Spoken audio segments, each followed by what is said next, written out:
श्री नवनाथ भक्तिसार अध्याय 15 मराठी।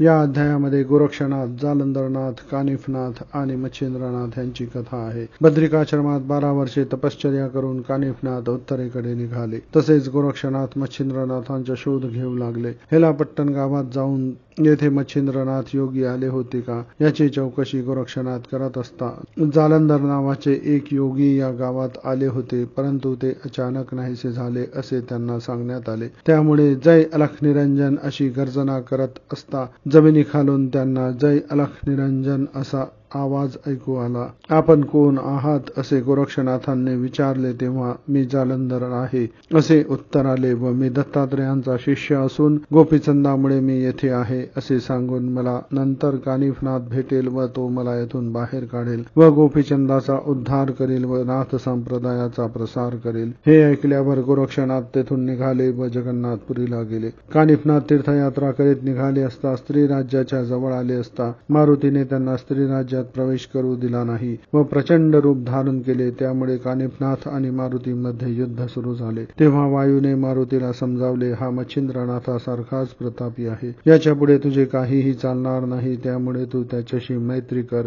असे समजावून कानिफनाथ आणि मारुतीमध्ये मैत्री निर्माण केली। कानिफनाथ व मारुतीच्या युद्धामुळे जो उत्पात झाला त्यामुळे त्रिदेव सुद्धा तिथे प्रकट झाले व त्यांनी मारुतीला युद्धाचे कारण विचारले असता मारुती सांगू लागला की मी महायुक्तीने मच्छिंद्रनाथा स्त्री राज्यात पाठविले आहे व तो तिथे सांसारिक सुखात लिप्त आहे व कानिफा तिथे स्त्री राज्यात जाऊन मच्छिंद्रनाथास वापस आपल्या बोधस्थितीत आणेल, त्यामुळे मच्छिंद्रनाथ स्त्री राज्याचा त्याग करून बाहेर येईल असा विचार करून मी कानिफासोबत युद्ध आरंभले। तरी आता जे झाले ते सोडून याने मच्छिंद्रास काहीही बोध करू नये, जेणेकरून मच्छिंद्रनाथ स्त्री राज्यातच राहील। तेव्हा कानिफनाथाने मी मच्छिंद्रास काहीही बोध करणार नाही व तो जसा आहे जिथे आहे तसाच राहू देईल असा शब्द दिला। तेव्हा त्रिदेव आणि मारुती तिथून परत आपल्या स्थानास गेले आणि कानिफ स्त्री राज्यात राज्य करीत आणि कानिफनाथ स्त्री राज्यात यात्रा करीत करीत शृंगमुरडी या स्थानी आला। तिथे राणी मैनाकिनी व मच्छिंद्रनाथ सभास्थानी बसले होते।